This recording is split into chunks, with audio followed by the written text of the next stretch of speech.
Last के 15-20 सालों में टेक्नोलॉजी इतनी तेजी से इवॉल्व हो रही है कि रोज कुछ ना कुछ नया आ रहा होता है, रोज कुछ ना कुछ जा रहा होता है। ऐसे में कुछ प्रोडक्ट्स और सर्विसेज इतनी बुरी तरीके से फेल हो गए होते हैं कि हमको पता ही नहीं चलता कि वो कब आए और कब चले गए। सबसे बड़े टेक फेल्स इनको हम कहते हैं। और आज इस वीडियो में हम इसी तरीके के कुछ प्रोडक्ट्स और सर्विसेज कवर करने वाले हैं। बिना टाइम वेस्ट किए फटाफट से वीडियो स्टार्ट करता हूं। मेरा नाम है चंदन, आप देख रहे हैं Sky Tech Hindi. Let's get started.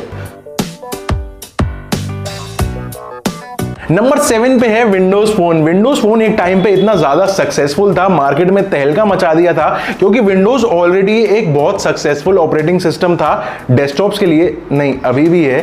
तो माइक्रोसॉफ्ट ने सेम एक्सपीरियंस देने की कोशिश करी विंडोज ओएस के साथ, जो कि फोन्स के लिए डिजाइन किया गया था। लेकिन वहां पे बहुत सारे ब्रांड्स आगे भी आए, जैसे एचटीसी, सैमसंग और भी काफी सारे ब्रांड्स थे, नोकिया, जिन्होंने विंडोज के ओएस के साथ अपने डेडिकेटेड फोन्स लॉन्च करे। लेकिन ये फेल तब होना स्टार्ट हो गया जब विंडोज ओएस के लिए डेवलपर्स ही इकट्ठे नहीं हुए, कम्युनिटी में बिल्कुल हलचल नहीं थी, और ऐसे में जो एप्स की डेवलपमेंट थी वो बिल्कुल स्लो होती चली गई, एक टाइम पे फेड आउट होने लग गई। सारे के सारे डेवलपर्स पहले एंड्रॉइड और आईओएस को प्रेफरेंस देके पहले उनके लिए एप्स डेवलप कर रहे थे, जिसकी वजह से विंडोज यूजर बिल्कुल थकेले महसूस कर रहे थे, और एंड में धीरे धीरे सारे फेड आउट होने शुरू हो गए। मार्केट में विंडोज फोन ही खत्म हो गए। 6 नंबर पे है माइक्रोसॉफ्ट एज। एआई जब नया नया आया था मार्केट में तो इतना ज्यादा पॉपुलर हुआ था। पहले लोग सपोर्ट पे लाइव चैट बैठते थे, मैनुअल बंदे, और तब कस्टमर्स को सपोर्ट प्रोवाइड करते थे। लेकिन उसको रिप्लेस किया चैटबॉट्स ने। लेकिन उस चैटबॉट्स के अंदर एआई का आइडिया डालना ये एक फ्रेश था, और ये माइक्रोसॉफ्ट के पास ऑलरेडी मार्केट के अंदर इतना ट्रस्ट था। तो माइक्रोसॉफ्ट ने सोचा कि अगर वो इसके अंदर पहले स्टेप इन कर देते हैं तो ऐसे में वो पॉपुलर भी बहुत ज्यादा हो जाएंगे, और आगे चल के इसको एज अ सर्विस बाकी कॉर्पोरेट्स को भी सेल कर सकते हैं, जिससे वो और ज्यादा प्रॉफिट बनाएंगे। पैसा ही पैसा होगा। तो ऐसे में उन्होंने बनाया माइक्रोसॉफ्ट ए, उसको काफी सारी अपनी ट्रेनिंग भी दी, और ऐसे में उसको डिजाइन किया इस तरीके से कि वो चैट कर पाएगा एआई की मदद से। हुआ क्या कि जिस दिन लाइव हुआ एआई के 24 घंटे बाद वो इतना ज्यादा लर्न करना सीख गया वो एआई की, बिल्कुल ही बैकफायरिंग हो गई। मतलब रेसिस्ट कमेंट्स देने लग गया, यहाँ पे गालियां देने लग गया, पता नहीं क्या क्या बोलने लग गया। 24 घंटे के अंदर उसको इतनी यहाँ पे डिफेमेशन मिली कि वो बिल्कुल वहां पे उन्होंने माइक्रोसॉफ्ट ने उसको तुरंत बंद कर दिया। इसीलिए आज तक आधे से ज्यादा लोगों को पता ही नहीं है कि माइक्रोसॉफ्ट ए कभी एग्जिस्ट भी किया था। 5th पे है फैराडे फ्यूचर। आपने एक कंपनी का नाम सुना होगा, ला इको, जिसके फोन आते थे LE1S, मैंने भी लिया था कुछ साल पहले। तो बेसिकली इस कंपनी के जो फाउंडर हैं वो इतने बड़े बिलियनर हैं, उन्होंने कैलिफोर्निया में एक स्टार्टअप खोला जिसका नाम रखा फैराडे फ्यूचर, और इसके अंदर उन्होंने ये अनाउंस किया कि वो ईवी कार्स के अंदर स्टेप इन करने वाले हैं, ईवी कार्स डेवलप करेंगे। इतनी ज्यादा हाइप बनाई, वर्ल्ड के बेस्ट माइंड्स को हायर किया, और $1 बिलियन खर्च करे अपनी फैक्ट्री बनाने में, और कुछ $2 बिलियन खर्च कर दिए सिर्फ एक एसयूवी को डेवलप करने के लिए। इंटरनल कॉन्फ्लिक्ट्स हुए, बहुत सारे एम्प्लॉइज ने कंपनी छोड़ दी, और ऐसे में आज ये स्ट्रगलिंग पॉइंट पर है, जिसमें से एक रीजन ये है कि इनके जो फाउंडर हैं उनके ऊपर बिलियंस ऑफ डॉलर्स का कर्जा है, और इन्होंने चाइना को छोड़ के यूएस भाग के आ गए और यहाँ पे बैंक्रप्सी फाइल कर दी कि भैया मैं हो गया हूं कंगाल, मेरे पास कुछ नहीं बचा है। आज तक इन्होंने एक भी ईवी कार बना के किसी को बेची नहीं, और सारा पैसा लगा दिया ठिकाने। 4th पे है सैमसंग बिक्सबी। एप्पल के पास सिरी है, गूगल के पास उसका असिस्टेंट है, और Amazon के पास एलेक्सा है। कुछ यही सारी चीजें देख के सैमसंग ने भी अपने एआई असिस्टेंट यानी सैमसंग बिक्सबी को यहां पे जन्म दिया था, लेकिन उसको इतनी तरीके से वो डेवलप कभी कर ही नहीं पाए।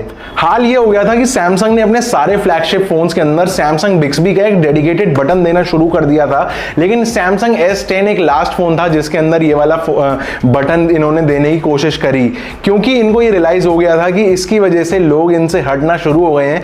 बिक्सबी बिल्कुल भी एफिशिएंट नहीं था, बोलो कुछ सुनता कुछ था, और इतना स्लो था कंपैरेटिव जो इनके सामने जो सारा कंपटीशन खड़ा हुआ है।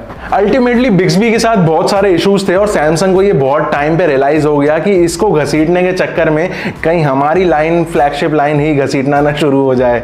क्या बढ़िया था फाइनली इसको बंद कर दिया गया, और सैमसंग बिक्सबी का नामो निशान खत्म। 3rd पे है 3D टीवी। एक टाइम पे LG, सोनी जैसे ब्रांड्स ने लोगों को 3D टीवी बना के चिपकानी शुरू कर दी कि लो ले जाओ, थोड़ी सी महंगी है लेकिन घर पे थिएटर जैसा एक्सपीरियंस लो जाके। अब यहाँ पे ये 3D टीवीज फेल होने का सबसे बड़ा रीजन यही था कि टीवी तो महंगी थी लेकिन उसके लिए कंटेंट जो था वो और ज्यादा लिमिटेड रह गया। अब ऐसे में एक पॉइंट और निकल के आ रहा था कि घर पे कितने ही ग्लासेस आप लेके रख लोगे, क्योंकि अगर ज्यादा मेंबर हैं रूम के अंदर तो कितने ग्लासेस आपके पास होंगे। टीवी के साथ तो एक या मैक्सिमम मैक्सिमम 2 ही फ्री आते थे, बाकी के 2-2, 3-3 हज़ार के अलग से ग्लासेस खरीदने। और प्लस हर बार जब भी आप टीवी के बैठो तो एक चश्मा पहन के बैठना इतना ज़्यादा कन्वीनियंट नहीं था, लोगों को समझ में आ गया था। और आज की डेट में अगर आप अब अमेजोन पे देखोगे तो एक भी 3D टीवी देखने को नहीं मिलेगा। ये था काफ़ी बड़ा एक टेक फेल। सेकंड नंबर पे है गूगल लून। आप में से काफ़ी सारे लोगों को नहीं पता होगा, लेकिन गूगल का एक प्रोजेक्ट था गूगल लून, इसके ऊपर डेडिकेटेड वीडियो भी बनाया था।